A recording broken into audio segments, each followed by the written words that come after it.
with the North Carolina Museum of Natural Sciences in beautiful downtown Raleigh. It's Science Tonight. Now here's your host, Chris Smith.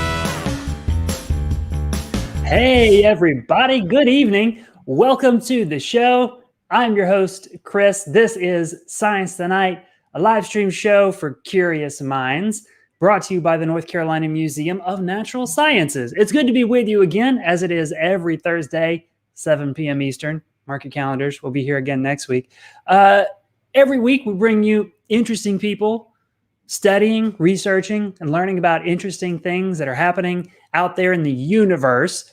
At least tonight's topic encompasses, as far as we know, all of the universe, which is very exciting stuff.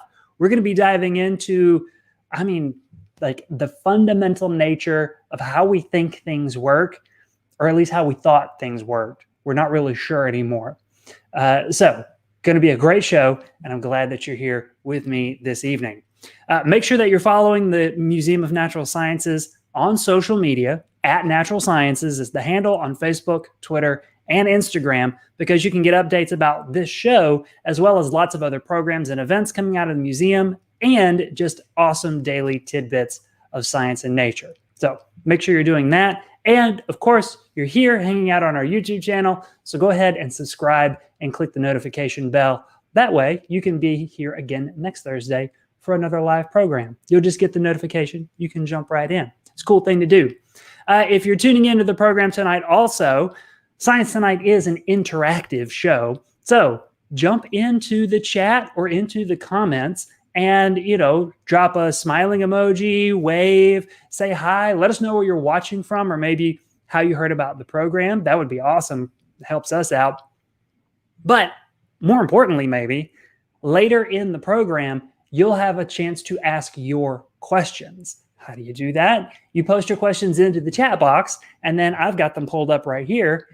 I'll see your questions and pose them to tonight's guest.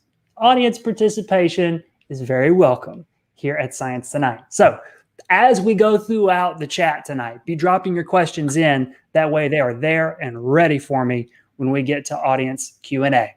All right? Sound good? Excellent. 2 thumbs up for everybody. Let me bring on tonight's guest. Let's get the show started. Tonight, we have a physics PhD candidate at North Carolina State University who knows a little something and has been studying the oh-so-misunderstood world of neutrinos. Everybody put your hands together and welcome Sam Flynn. Hey, Sam.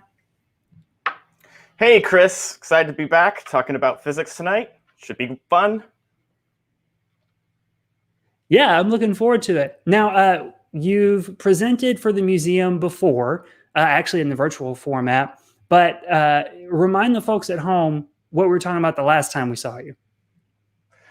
Yeah, so last time we were talking about the Nobel Prize for the year, which had to do with black holes and general relativity. So at the large end scale of the universe, we're now going to go to the other end where everything is really, really small and talk about that tonight.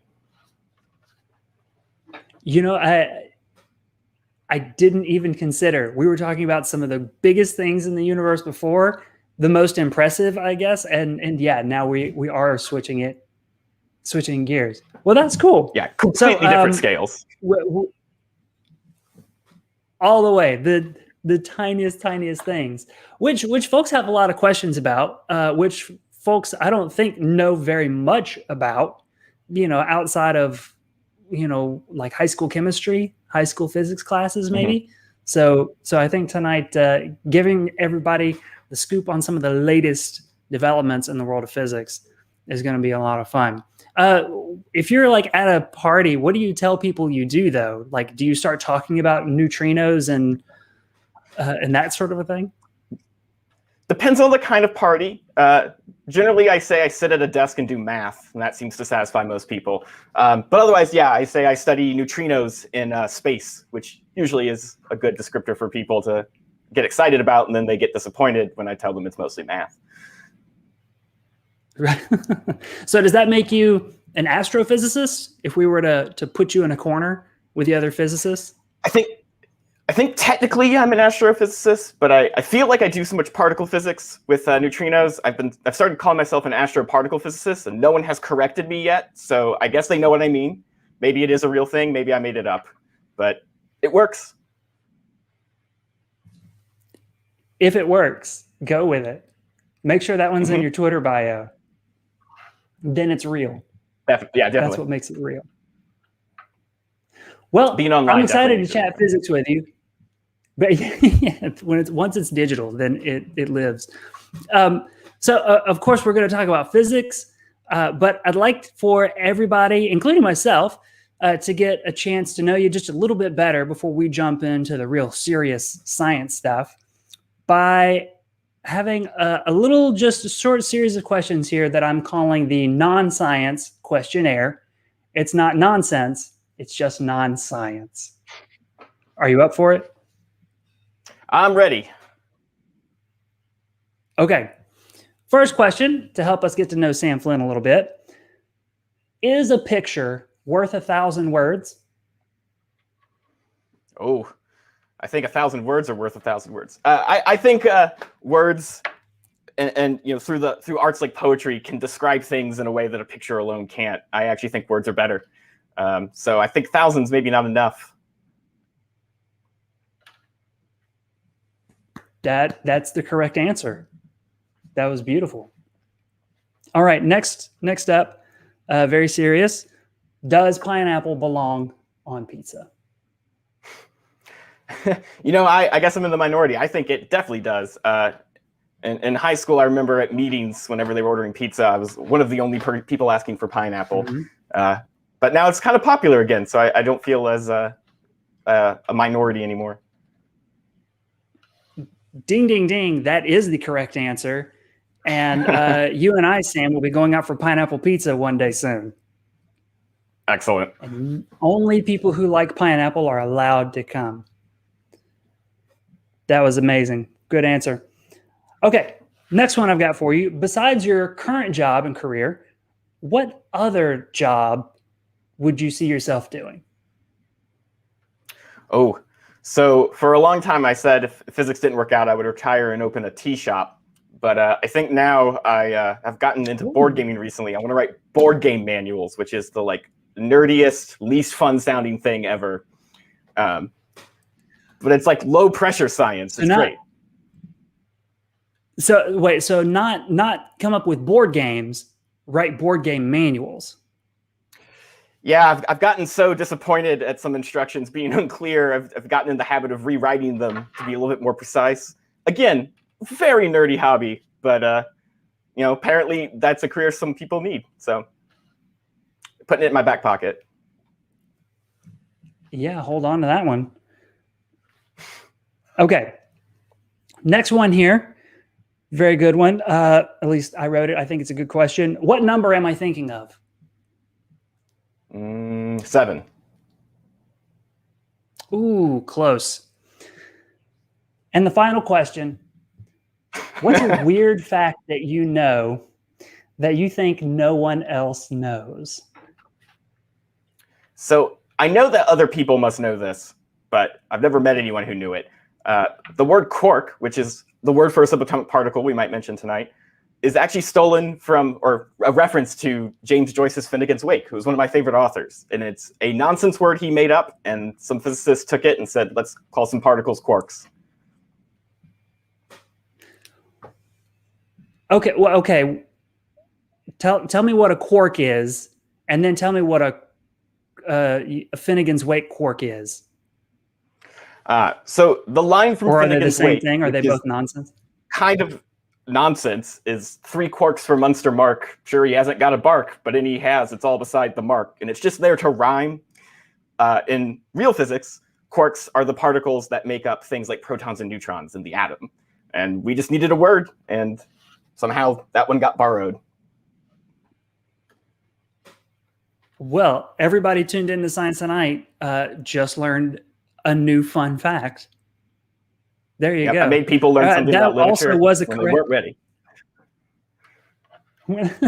when they weren't ready. Well, everybody, round of applause for Sam. 4 out of 5 correct answers on the questionnaire tonight. Not that there were right or wrong answers to begin with. So fantastic job. Well, so Sam, now let's learn a little bit about you and what it is you do and why you're on the show tonight. Tell us a little bit about this new interesting discovery in physics, and like what's the elevator pitch for new physics? So one of our, I guess, triumphs in physics is this theory called the Standard Model. And the Standard Model describes all of the little building blocks of nature, the like Legos that if you can't break apart the smaller Legos. So they're really the things at the bottom, the most fundamental things. And not only does it describe those, but it describes 3 of the 4 fundamental forces of nature and how they interact, all with one theory. And it looks really pretty mathematically, and we love it. But we know that there's some things it's sort of missing.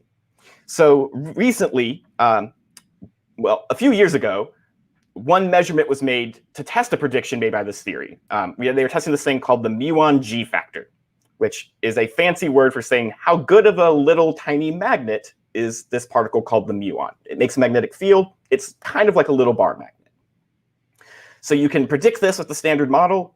And we did it with the electron and got the best agreement with experiments ever in physics. It is literally the most accurate prediction we've ever made that agreed with experiment. And we went, let's just do it again with this other particle. And the early results seem to say that that prediction was wrong.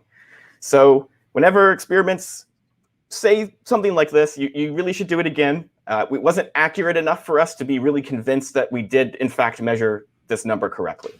So recently, Fermilab, a national laboratory, measured it to new high precision, and they're almost at the threshold where we would consider it a real thing. And what they got was that the number is not what we predicted, which means either our theory is wrong, even though it predicts other things right, or more likely, it's a little incomplete. There's some new areas of physics that we are about to discover as a result. Oh, okay. New physics. So break down, I'm going to go back to the beginning then, and let's see if we can't unpack some of this a little bit. Break down the Standard Model of physics for me and kind of what that is and how it came to be. Yeah. So that we can break it after that. Exactly. Breaking things in physics is fun. So I'm going to pull up a quick picture here.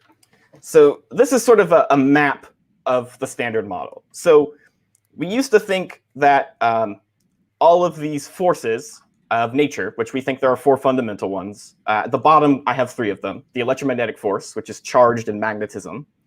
And then the strong and weak nuclear forces, which hold things like in the atom together. And then there's, of course, gravity, but this theory doesn't quite describe it. We thought all these forces had like separate rules, as if they were somehow separate board games. But as we developed the Standard Model, we found out that at least 3 of them are all part of the same theory. They all play by the same rules once we learn what those are. So the Standard Model basically just lists the fundamental building blocks of the universe.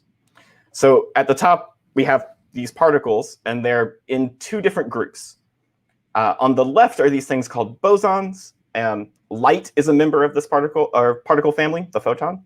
And these things carry the fundamental forces, which I've got little icons for the force these things carry. This one carries the electromagnetic force, these 2 the weak force, and the gluon carries the strong force.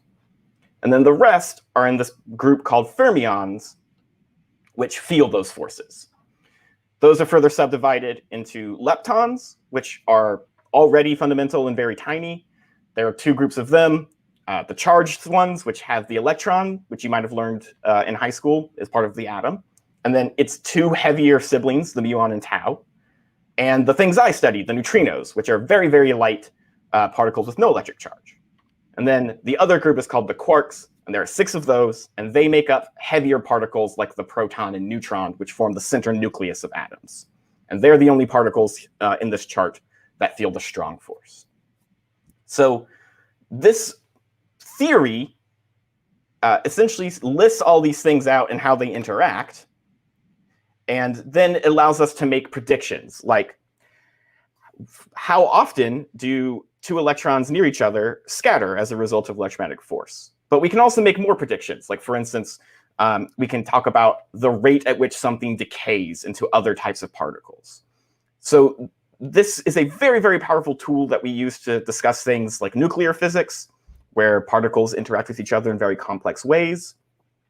We use it to describe the early universe in some sense, because in the early universe, we know there were only these particles around and they haven't cooled off all the way. And so their interactions are kind of described by the Standard Model. And really, this is, as you mentioned when you opened the show, this is behind the curtain of the universe. This is the most fundamental thing of how these things could interact. And so we're really proud of this theory. It describes a lot of great things. And as I mentioned, one of its predictions, the G factor for the electron, is the most accurately tested prediction of a theory ever. And it's really amazing to think about the fact that you can sit down at a desk and with pencil and paper and a computer to help you calculate, you can predict something about nature that matches to 1 part in 1 billion. It's so many digits, and it really shows the beauty and power of physics, that it really is describing the universe like we think it should be, or like we think it is. Until it doesn't. Until it doesn't. Until it Yeah. doesn't. So tell us about muons. What is a muon? And then maybe describe this series of experiments that might have broken this amazing model. Yeah. So the electron is this little tiny ball of electric charge. It has a negative charge.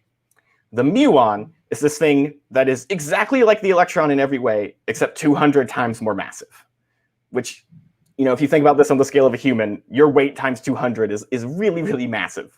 It's like a giant. So when we first discovered it, we were kind of confused why nature made a heavy electron, but it turns out it made an even heavier one called the tau. So nature just has these. So the muon, we think, is almost exactly like the electron. And so when we wanted to calculate the G factor for the muon, we said, we know exactly how to do this. We do the same thing with the electron.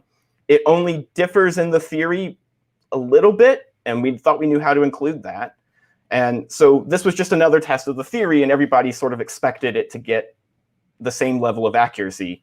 Right? If the theory is complete and the muon's exactly like the electron, we should know how to do this, and it should be fine. So the fact that it's different is an exciting surprise for us, because that is great. We are able to probe something we weren't able to measure otherwise. Okay, so it's interesting stuff. Scientists say, oh yeah, we know exactly how to do it. They do it. What happened? Yeah, so first let me explain how the experiment works, and then I'll explain how our prediction works, and that really hints at what happened. The way that this works, here's a picture of the experiment at Fermilab. It's this big thing on the left. The way that this works is we take some muons that we create. They're really easy for us to create through some nuclear processes, and we dump them in this big loop. And they run around the loop like they're running around a track. We then put a very accurate magnetic field that goes from the floor to the ceiling. And the thing that makes this experiment so accurate is how precise they're able to make this magnetic field. So what happens is, if you imagine the muon is a tiny little bar magnet, we know that bar magnets want to align with a magnetic field so that they all point in the same direction. This is, for instance, how a compass needle works. When you charge a compass needle, it becomes a little magnet, and it lines up with the Earth's magnetic field. Since these things are in here going so fast and they're spinning a little bit, what actually happens is that the this little bar magnet spirals around the magnetic field. So if I come back to the video here, it sort of does this thing like a top falling over, where initially it would be spinning straight, but then as the top slows down, it kind of spirals around. This is called precession. And so these muons are running around this track, and their little bar magnet, the thing we're trying to measure, the G factor, is like spinning around this magnetic field.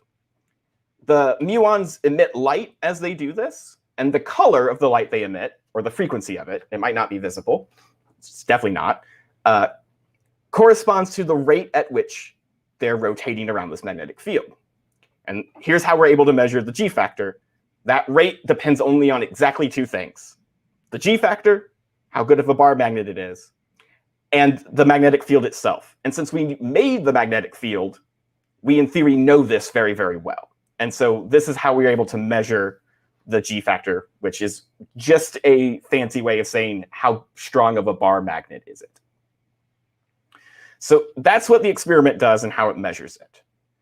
So on the other end, people with computers and pen and paper are trying to predict it using math. And the way this works is incredibly bizarre. So in quantum physics, in particular, this is called quantum field theory, the way you predict how often something happens is you consider every single possible way that that thing could happen and take a sort of average. So what this means in terms of these particles is, here I've shown some diagrams. This shows an electron that travels along and interacts with a photon, which is a way of saying it feels the magnetic force.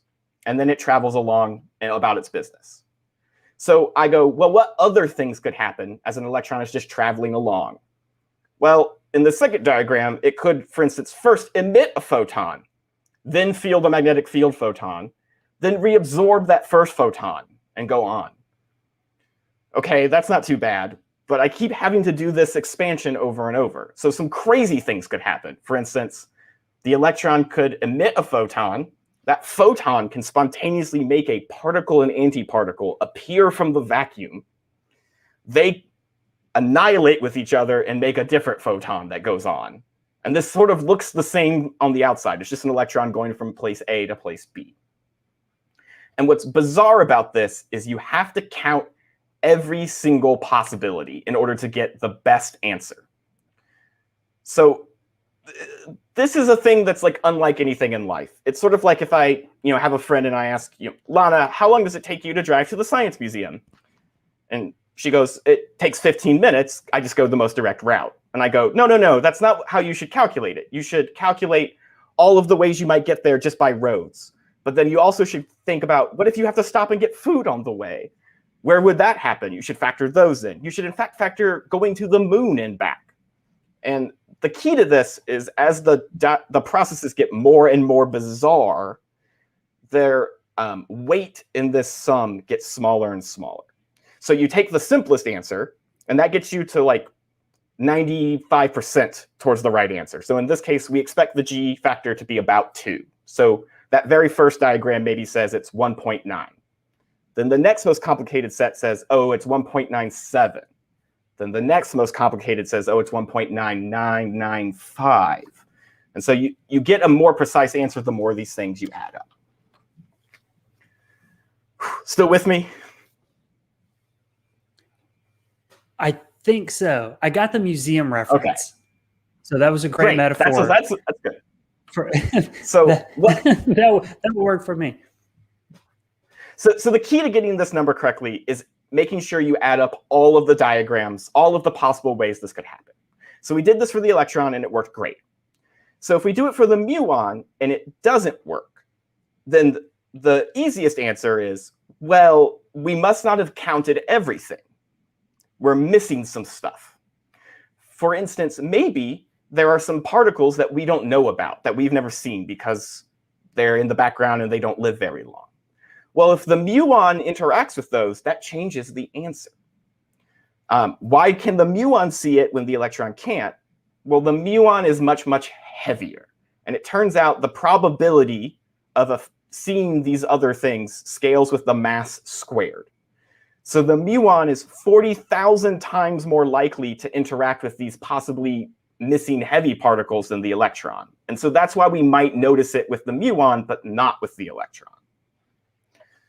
So this could be a lot of things. It could be heavy particles made up of standard model particles we already know about, but it could also be entirely new things that aren't described by the standard model.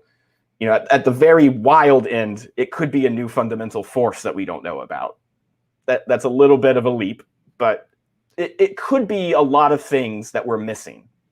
And so it's a really exciting result because it's not quite at the level where we are sure that it's real, but it sure looks like it's going that way. And so what these interactions could be opens up a whole new realm of what physics we can do. So how do we know then that, a physicist working at Fermilab didn't just trip over the power cord when they wrote down the number? Right. What makes this kind of solid for physicists to consider? So the people at Fermilab are very good at the things that made me not want to be an experimentalist. They are very careful. They don't trip over cables. They don't. So if you read the paper about the experiment, a large part of it is them justifying how they measured this particle. So they do things like talk about the signal to noise. They do things where they measure backgrounds to make sure that what they're measuring is what they think they're measuring. And most importantly, they do it a lot of times. So this is not just as if they took out the yardstick and measured it once. They measure it many, many, many, many, many, many times. And so they become more and more certain on the average value. What makes this measurement so much more accurate than previous measurements is the way in which they made this magnetic field. So they did this where the magnetic field is almost perfectly vertical. Magnetic fields tend to want to curve at the edges. And so if the magnetic field isn't exactly what they think it is, then this can make some error in the answer or some uncertainty. What they've been able to do here is make the magnetic field that they're so sure about that they're able to get a few more digits on the G factor measurement. So they are also able to estimate what are the chances that the value is actually some other number, and we just saw a weird fringe result. And right now, there's only about a 1 in 40,000 chance that that's what happened, based on the statistical model. We want that to be a little bit more accurate for us to actually be sure that it's real, but it's much more accurate than the previous measurement. And so that's what I mean when I say it's trending towards real. Okay. Trending towards real. But I mean, gosh, to think, how long has the standard model been around? I think it's been around, people have been talking about it since, I think, the 60s and 70s. I'm not exactly sure. It's been around for many years. And I should say, we already know that there are some holes in it. For instance, the things I study, neutrinos, in the standard model don't have any mass at all. But we know in reality that they do. And the standard model can't explain how that happens. So we already know there's some missing things. However, this is a kind of different missing thing than the mass. We're able to sort of wave away the neutrino masses. We're like, it could be this other thing. This is really probing something that we wouldn't expect based on what the standard model has done for us in the past. Okay, so are physicists coming to any kind of agreement or maybe disagreement about what could be, do some folks say, well, it must be a particle that we haven't found yet? Or are there folks saying, well, I mean, it really could just be a new fundamental force? Or what are the permutations of what folks are saying this new physics could be? Yeah, so not everyone gets as excited. So physicists as a people are very slow to accept things. Like, one of the strengths of the scientific method is that we, over time, form consensus. And so usually what happens is everyone's really skeptical, and then over time warm up to it. So of course there are already some skeptics that this result isn't as exciting as we think. The main camp, if you will, saying that this result is not as exciting as we think, actually say that the theoretical prediction is probably the issue rather than the experiment itself. So one of the things that has to go into this calculation is how the muon and other things interact with the quarks, which are the strong force feeling things. The way we calculate stuff that has to do with the strong force is with this thing called lattice QCD, where we essentially imagine that everything's on a perfect square grid. And we think that this gives really good answers at certain limits. However, there are some people pointing out that this prediction has some limitations, and that could induce enough error in the prediction that we are making that it disagrees with the experiment, but the experiment has the right true value. Our theory was just not good enough to make that prediction because we didn't include real QCD. We are using this approximation. So that is probably the strongest group of reserved people, or who are just saying, listen, we need to make the theoretical result better. And so that we're more sure of that result before we say that, oh, there's something new, that we need new physics to explain it. I mean, okay, sounds reasonable. We should always check our answers, right? And and the most important thing when doing theory is knowing what the weaknesses of that theory are. We have to make approximations because life is not perfect in a perfect mathematical world. And we say we're allowed to do that as long as we remember what the limitations are. So it's good to go back and check, is this going to give us enough error to disagree with the experiment value, or is what we're doing okay? Excellent stuff. So everybody, if you've just tuned in in the last few minutes, today on Science Tonight, I'm talking with Sam Flynn.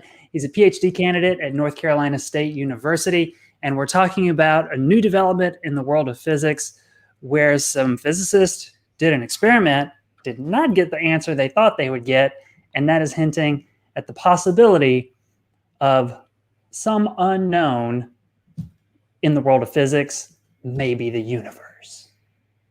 Sam, would that be taking it too far to suggest that there's just something completely unknown out there and we've got no understanding of it just yet? Oh, I absolutely think that's the case. There are still, like I said, some missing things in physics for us, and we have been slowly eliminating our most probable candidates. And so there is something big that we're not realizing yet. My fingers are crossed that this is a nice hint at that. But right now, yeah, we have all these theories that could describe things, but we don't have enough experimental evidence to prove any of them correct. And this could be a trend that, oh, maybe we get something we can measure that actually would confirm some of these theories and tell us some new things. So I can understand why a particle physicist or an astroparticle physicist like yourself would be really excited about something like this. Why should people who don't spend their days running physics equations and doing the math on whiteboards, why should folks like that be paying attention to a story like this? Well, these theories, the Standard Model and QCD, QFT, describe a lot of important things that affect our daily lives. So I already mentioned nuclear physics being an important one. And nuclear physics is a very tricky subject. And as we continue to learn about that, these are important considerations for energy and things like this in the future. Additionally, these theories on these very fundamental things, it's sometimes hard to go, why should I care what some particles are doing?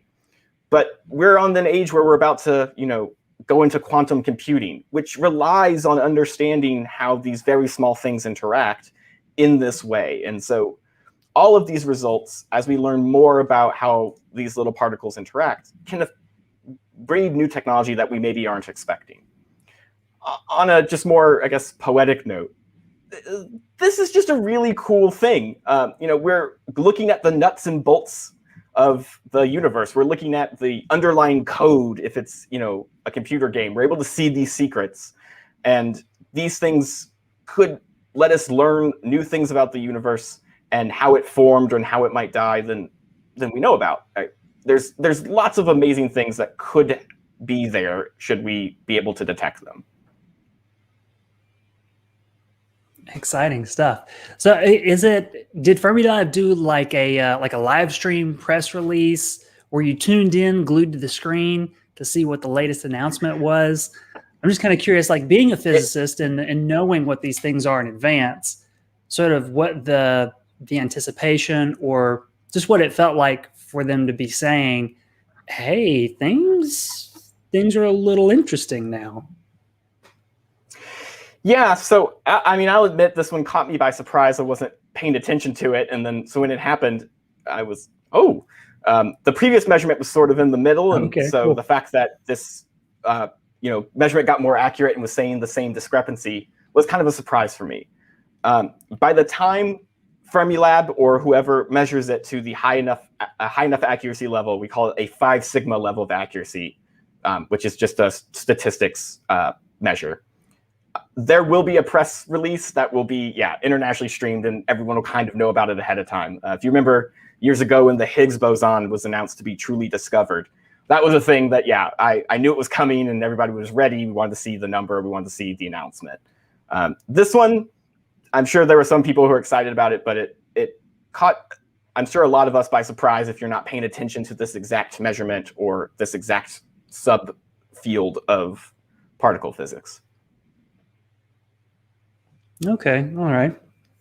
Interesting nonetheless, though.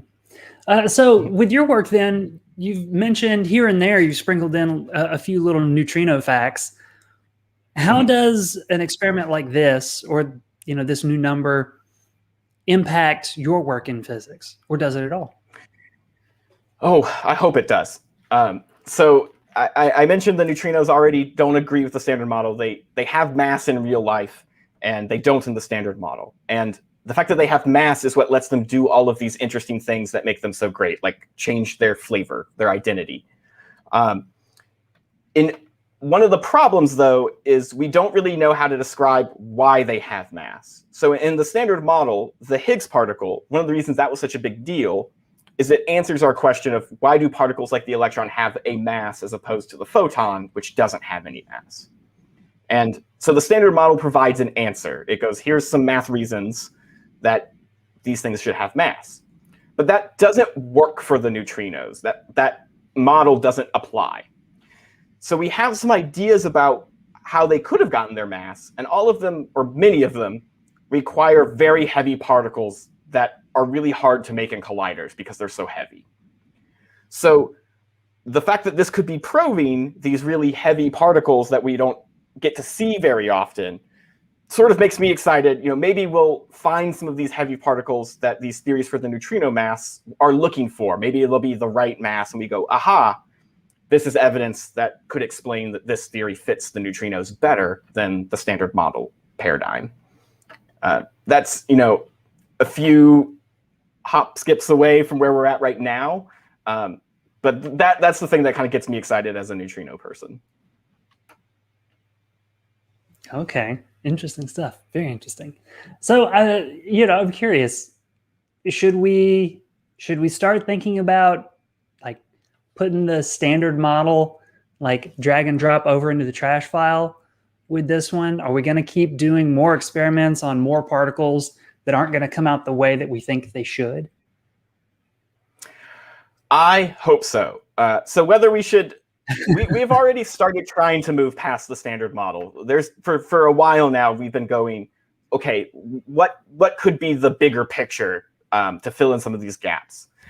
Unfortunately, all these models predict things that we haven't found yet. So for instance, I talked about heavy particles. A lot of them predict these very, very heavy particles.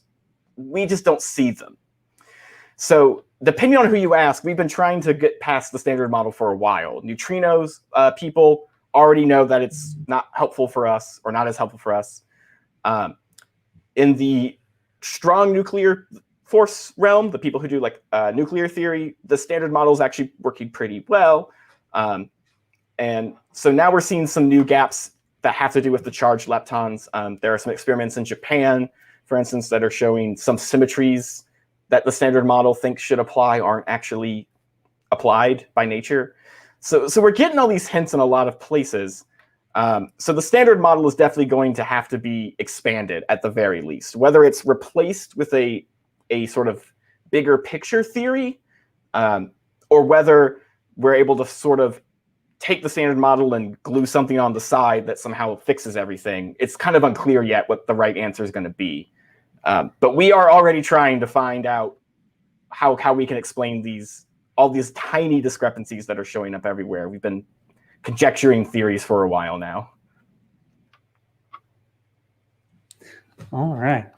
Well, Sam, excellent stuff. Thanks for talking us through it. Is there anything that I didn't ask about that you think is important for people to know about this? I won't call it a discovery, but this new interesting science. Yeah, I think this is a great opportunity to learn about particle physics. I love telling people about quantum mechanics because there's some very strange, exciting stuff. For instance, this consider every path method. So if this stuff is interesting to you, look at some videos on particle physics. There's some great books. One of the main drivers of the standard model, Richard Feynman, has some great books that explain how this stuff works. So yeah, jump at it. It's really cool, exciting stuff. Even if you don't understand the math, there's just some crazy things to discover. I'm looking over here at the chat that's happening on Facebook and on YouTube, and some of the questions that are coming in are about what I think are some of these really strange, interesting, different properties of the universe at the quantum level. So, folks, if you haven't already got questions about anything you've heard so far, type those up, put them into the comments on Facebook or the chat on YouTube. Moderators are standing by to get your questions to me so that we can ask Sam. So, Sam, are you ready to take some audience questions? Absolutely. All right. Stand back because we've got a good audience and they ask good questions. First one for you. Troy wants to know, how do you determine the weight of a muon? That's a great question. So you put it on the bathroom there's scale. A few ways you could do this. Yeah. So there's a few ways you can do this. Historically, one of the easiest ways that we do this is we know that if you put a charged particle in a magnetic field that's of a certain type, it'll circle around it. It'll make a little closed loop where it just spirals. And the rate at which it does that depends on the mass and the magnetic field. So if you know the magnetic field, that's one way to determine the mass. There are some other ways to do it, and that happen in particle colliders with other types of particles. And the way we do that is by accounting for all of the energy as a particle decays. So if you, for instance, know how much energy it has coming in and coming out, you can do things where you calculate the mass. But historically, we do it kind of the old-fashioned way with motion, just like you would learn in like a first semester physics class, and we measure it that way. All right. There you go, Troy. It's easy. Go measure some muons, right? You actually can build a detector that would field. measure muons in your house with some dry ice. Whoa, wait, what? Yeah, you can make this thing called a cloud chamber. So it's kind of tricky, but you can get a tank and have dry ice in there that's charged. And then if you have a radioactive source, or sometimes with cosmic rays, you'll be able to see these little streaks in the cloud chamber as the little bits of the vapor are attracted to the charge on the particle. And so you can see these little streaks that are things like, probably not the muons themselves, they probably decayed by that point into something like an electron or a positron. But you can make these at home, and I have never done this, but I've met some people who have. Apparently it's not too hard. I bet you can make one at a museum too. If you can make one at home. Oh, absolutely. I've got a new project for the summer. Let's take another question.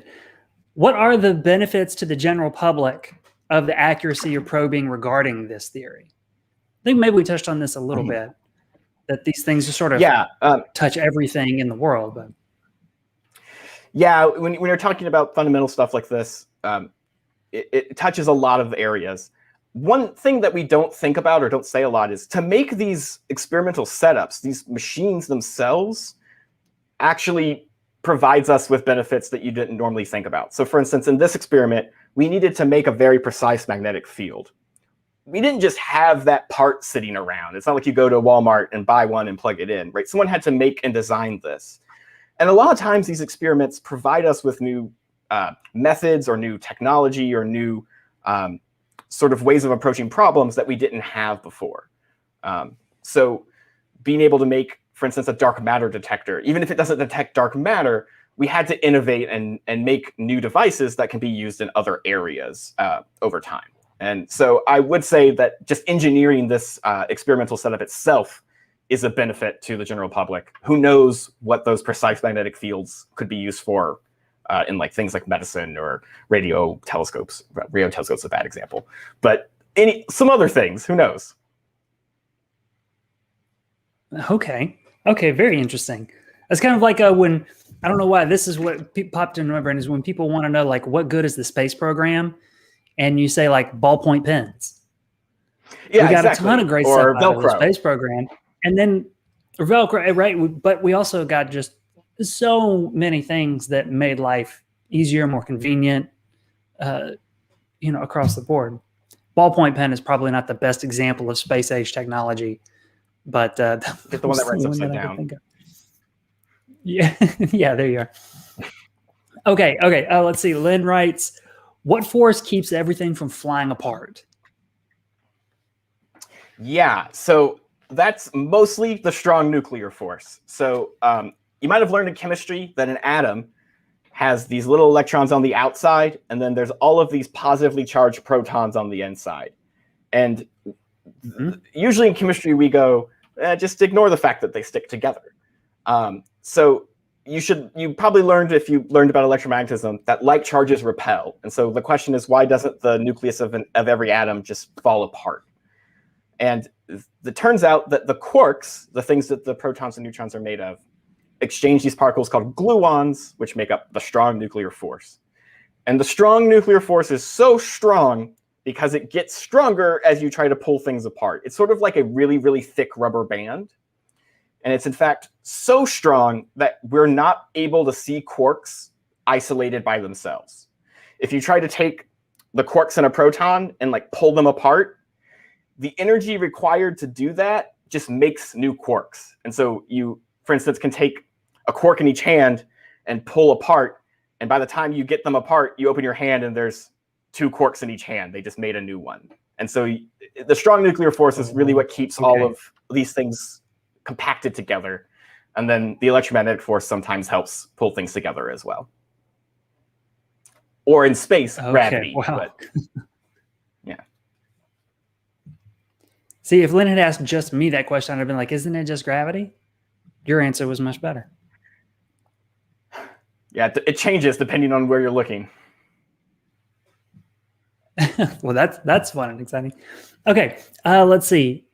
Charles on Facebook wants to know, do you think entangled particles can ever be used for instantaneous communications? No, we've actually shown that this doesn't work. So for those of you who don't know what entangled particles are, there's a thing in quantum mechanics where you can make two particles related. So an example of this is I make two particles and one of them gives a thumbs up and then the other must give a thumbs down. But we don't know which is which until we look. So I sort of like, I give you a particle in a box, and until you open it, you don't know whether it's thumbs up or thumbs down. But once you see the particle in one box, you immediately know what the value of the other particle is. If your box contains thumbs up, that means the other box must contain thumbs down, even if you didn't know before. So some people have conjectured, well, is there some way to take particles and entangle them and then take them very, very far apart and use them to talk to each other by somehow looking at one box and then using that to force information into the other box? And you can show, in fact, that you can't do this. And the reason is because the speed of light is finite. So since you can't travel faster than the speed of light, even if you take these things very far apart, you have to sort of agree with another person on what system you're going to use in order to communicate. And in order to do that, you need to travel faster than the speed of light to talk. And so even though the particles somehow seem to know faster than light, you're never able to use that information in a way that actually communicates faster than light. There you go, Charles. All right, here's another one for you. Does a muon have a lifespan, or does it turn into another basic building block? Yeah, a muon doesn't live very long, microseconds. And then it breaks down into an electron and some neutrinos. And this happens all the time in our atmosphere. Muons break down into electrons and neutrinos. The muon is actually famously used for the thing I talked about last time I was here, time dilation, which is an effect from special relativity. It says if you go fast enough, your internal clock slows down. One of the ways we tested this is by taking muons and speeding them up and noticing that they stick around for a longer lifetime than they would if they weren't moving as fast. So the muon actually is sort of featured in both of these talks.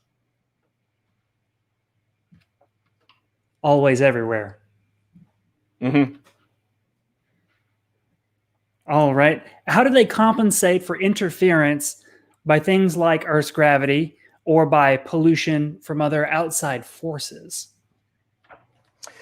Whew, that's a good question. So, well, the gravity doesn't make a huge difference here because the way that they keep these muons moving in the circle uses things like magnets, and the forces applied by those are just so much bigger than gravity because the muon, if you think about it in the grand scheme of things, basically weighs nothing, right? Compared to me, the muon has a mass of 0.